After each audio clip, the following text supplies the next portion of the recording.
Assalamualaikum warahmatullahi wabarakatuh. Waalaikumsalam warahmatullahi wabarakatuh. Selamat pagi anak-anak.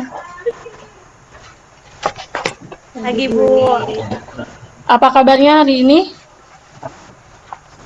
alhamdulillah baik. Ada yang tidak hadir? Bu, yang tidak hadir tanyakan.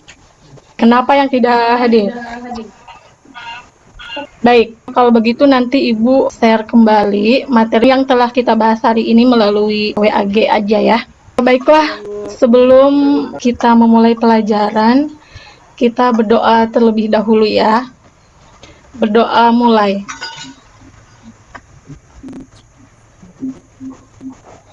Berdoa selesai. Baiklah, ada yang masih ingat tidak materi pembelajaran kita pada minggu lalu itu apa? Ada yang masih ingat? Lupa. Apa lupa Bu, coba? edit Iya? Bu, Iya, Rika. Tia. definisi teks editorial. Iya. Selain editorial, pengertian editorial apa lagi yang sudah kita pelajari? Struktur dan kebahasaan teks editorial. Struktur, ya, betul. Pada pertemuan sebelumnya kita sudah membahas apa itu teks editorial dan strukturnya. Struktur teks editorial itu ada 3. Yang pertama yaitu pengenalan isu, yang kedua argumentasi, dan yang ketiga penegasan ulang. Tujuan pembelajaran kita pada hari ini yaitu peserta didik dapat menganalisis kebahasaan dalam teks editorial dengan aktif, kreatif, kooperatif, serta komunikatif selama proses pembelajaran. Nah, pada pertemuan kita hari ini, kita akan menganalisis kebahasaan dalam teks editorial. Sekarang simak terlebih dahulu materi yang akan kita bahas pada hari ini ya. Masih ingatkah kalian tentang teks editorial? Nah, teks editorial adalah suatu artikel dalam surat kabar berupa pendapat atau suatu pandangan redaksi terhadap suatu peristiwa yang akurat atau sedang hangat diperbincangkan pada saat surat kabar itu diterbitkan. Dalam teks editorial ada 3 ragam informasi. Yang pertama yaitu isu aktual dalam media informasi. Nah, untuk bisa mendapatkan informasi atau permasalahan dalam teks editorial, ragam informasi dalam teks editorial itu ada 3. Yang pertama, isu aktual dalam media informasi. Nah, dalam mendapatkan suatu informasi dalam teks editorial, kita dapat diketahui dengan cara membaca intensif. Ada yang tahu membaca intensif itu apa? Nah, membaca intensif itu adalah membaca dengan penuh pemahaman. Seperti itu ya. Yang kedua, pendapat disertai argumentasi dalam teks editorial. Lalu, bagaimana cara menyampaikan pendapat atau argumen terhadap isu aktual dilengkapi data pendukung dalam teks editorial? Yang pertama, harus berpikir kritis dan logis, gitu ya. Yang kedua, menjauhkan emosi dan subjektivitas. Yang ketiga, mampu memilih fakta yang sesuai dengan tujuan sehingga dapat ditarik kesimpulan yang sulit dibantah, seperti itu. Yang ketiga yaitu saran terhadap isu faktual. Nah, unsur yang harus diperhatikan saat kita menyampaikan saran dalam teks editorial yaitu menghindari emosi dan prasangka negatif, lalu mengungkapkan saran dengan objektif, logis, dan jujur. Selanjutnya menunjukkan data, fakta, ilustrasi atau contoh seperti itu ya. Ya, kemudian menyampaikan saran dengan urut, terperinci dan tidak berbelit-belit sehingga saran itu mudah dipahami gitu. Yang terakhir menghindari saran yang menyinggung urusan pribadi. Selanjutnya materi pokok kita hari ini yaitu kaidah kebahasaan dalam teks editorial. Kebahasaan dalam teks editorial ada 4. Yang pertama, menggunakan kalimat retoris. Sudah pernah dengarkah kalian kata retoris? Apa? Kata retoris itu apa? Yang pertama yaitu menggunakan kalimat retoris. Apa kalimat retoris? Ada yang tahu? Kalimat retoris adalah kalimat pernyataan yang tidak ditunjukkan untuk Iya, mendapatkan betul jawaban. sekali. Ya, jadi kalimat retoris itu kalimat pernyataan yang tidak membutuhkan jawaban, seperti itu ya.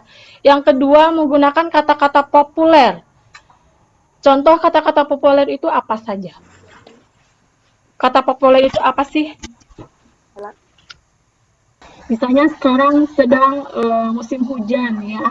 Di musim penghujan itu kata-kata populer yang bisa kita dapatkan atau bisa ya biasa kita gunakan seperti kata musim hujan seperti itu ya. Kemudian cuaca, lalu iklim, itu kata-kata populer ya yang biasa digunakan dalam kehidupan sehari-hari seperti itu.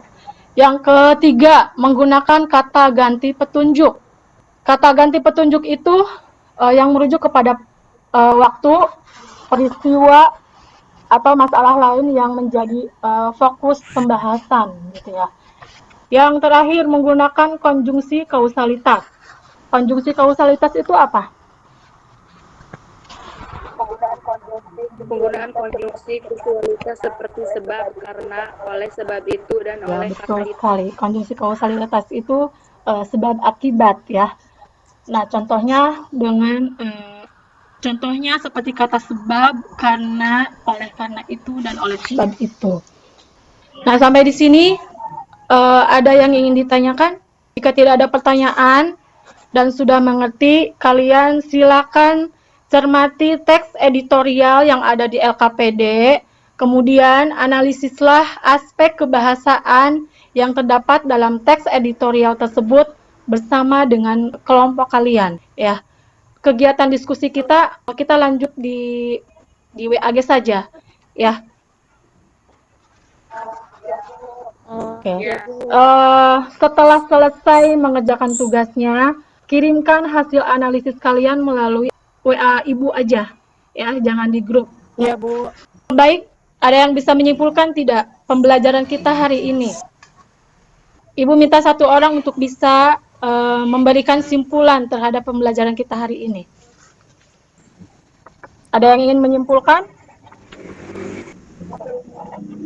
Jadi, kesimpulan kita hari ini adalah teks editorial adalah suatu artikel dalam surat kabar yang berupa pendapat atau opini, pandangan redaksi terhadap suatu peristiwa yang aktual dan sedang hangat diperbincangkan.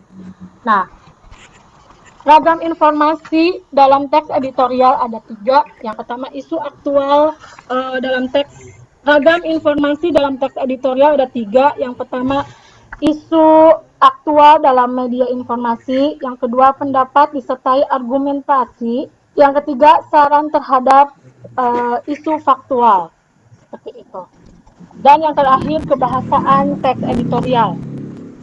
Kebahasaan dalam teks editorial ada 4. Yang pertama, menggunakan kalimat retoris.